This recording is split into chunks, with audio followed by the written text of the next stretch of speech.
ये कौन है? ये Umme Ayesha, she is my wife. मुझसे गलती हो गई, मुझे लगा कि इस घर की मुलाजिमा। कितनी खूबसूरत है माँ, मैंने अपने अजमेर के लिए भी ऐसी लड़की सोची थी। यू आर वेरी प्रीटी माशाल्लाह। और तुम भी हमेशा की तरह हैंडसम और स्मार्ट। ऐ मेरे रब, मेरे दिल को बदगुमानी से बचा। माहम की एंट्री तो इस ड्रामे में थ्रिलिंग सीन्स लेकर आएगी। नशीन बेगम जो चाहती है कि माहम इस घर की बहू बन जाए, तो फिर ट्विस्ट तो आना ही है। अब यहाँ पर माहम जो घर आई तो आयशा को काम करते देखा तो समझ लिया कि वो मुलाजमा ही होगी। हालांकि आयशा का गेटअप ऐसा भी नहीं कि वो मुलाजमा महसूस हो, लेकिन माहम हर काम आयशा से करवाना अपना फर्ज समझती है। चार्जर लेकर आओ, पानी दो, चाय दो, खाना लेकर आओ, खाने में ये खराबी है, ये कमी रह गई। अब यहाँ पर सिर्फ काम करवाती ही नहीं, डांटती भी है। जब ये बात वकील साहब को मालूम पड़ी तो माहम को डांट दिया, माहम ये मेरे घर की बहू है, मुलाजमा नहीं। तुमने जो काम कहना होता है ना मुलाजमा से कहा करो, आयशा से नहीं। आयशा सिर्फ घर के काम करती है अपनी खुशी के लिए।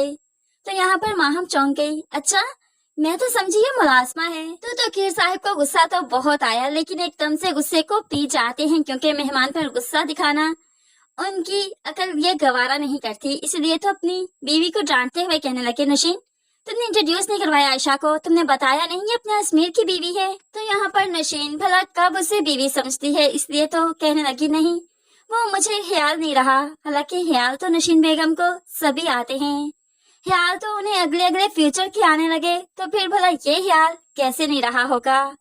ऐसे ही सबने बहुत ही खामोशी से खाना खत्म किया। लेकिन फिर खाने की टेबल से उठने के बाद जब सब अपने अपने कमरे में चले गए तो यहाँ पर नशीन अपने शौहर के सामने अपना ख्याल रखती है।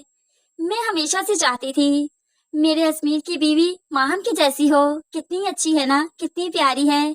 मैं तो ऐसे ही हाथ सजाकर बैठी थी, लेकिन आप लोगों ने मेरे हाथों पर पानी फेर दिया। नशीन बेगम देखती रही और तकीर साहिब उसे बहुत ही गुस्से से देखते हैं, लेकिन नशीन को भला क्या ही फर्क पड़ता है। उसने जो ठान रखा है करके ही दम लेगी, क्योंकि उसने अपनी इंसल्ट का बदला भी तो लेना है। दूसरी तरफ जब दादी को मालूम पड़ा कि उम्मे आयशा की माहम ने कितनी इंसल्ट की, तो वो तो माहम से बात नहीं करना। आयशा ने ही रोक दिया कि वो मेहमान है, हमें उसकी बार बार इंसल्ट नहीं करनी चाहिए। ऐसे ही दादी बात तो नहीं करती, लेकिन वहाँ पर उन्हें बहुत गुस्सा है। अब यहाँ पर माहम जैसी लड़की जब घर में आ जाए तो जाहिर सी बात है मर्दों के ईमान डगमगाने में जरा टाइम नहीं लगता।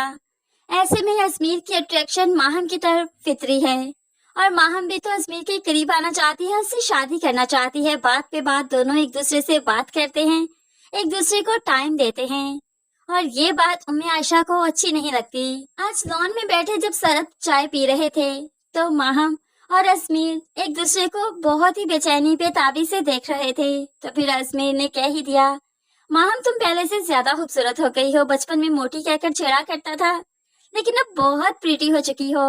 तो माहम भी पास किसी का भी बैठे हुए लिहाज ना करती और कहने लगी, तुम तो पहले जैसे ही स्मार्ट हो, हाँ ज्यादा खूबसूरत हो गए हो। पास बैठी उम्मे आयशा चौंक जाती है कि ये दोनों एक दूसरे के साथ कितना फ्रैंक है, कितना फ्रीली बात कर रहे हैं। उम्मे आयशा तो बस इनको देखती रही, आंखों में आंसू आ गए। रात के वक्त नमाज पढ़ते हुए अपने रब के सामने अपने दिल का हाल बयान करते हुए कहने लगी कि अगर मेरा शौहर ठीक है, सिर्फ मुझे ये वहम आ रहे हैं कि दोनों एक दूसरे के करीब जाएंगे और मेरा फ्यूचर बदल जाएगा, तो अल्लाह पाक मुझे इस बदगुमानी से बचा, मुझे इस गुनाह से बचा। लेकिन आयशा क्या जाने कि सिर्फ वो बदगुमान नहीं, ये सब कुछ हकीकत में ही होने वाला है, क्योंकि नशीन बेगम ने तो माहम की माँ को फोन करते हुए कह दिया कि वो आयशा जैसी बहू नहीं चाहती थी, वो तो माहम जैसी बहू चाहती थी। और उसका अजमेर माहम के आने के बाद बहुत खुश है, इसलिए वो बहुत जल्द माहम का हाथ उससे मांगेगी, अजमेर और माहम की शादी करवाएगी। ये बात जो पीछे खड़ी साजदा सुन रही थी बहुत परेशान हो जाती है। उसके पैरों तले से तो जमीन खिसक गई कि उम्मे आयशा पर एक और आजमाइश आने वाली है। अब ये सोचे साजदा को जीने नहीं देगी, ये परेशानी साजदा को जीने नहीं देगी। अब के बाद साजदा जो बेहोश होकर गिरेगी तो फिर गिर ही जाएगी, इस दुनिया से चली ही जाएगी। आयशा तो माँ के जाने के बाद बहुत अकेली हो जाएगी इस दुनिया में। अब उसका अपना रिश्ता तो कोई नहीं रहा, और उसके सभी रिश्ते जो खत्म हुए तो सिर्फ उसके अपने शौहर की वजह से। लेकिन फ्रेंड्स, आपको क्या लगता है, साजदा की मौत हो जाएगी या वो फिर से सरवाइव करेगी?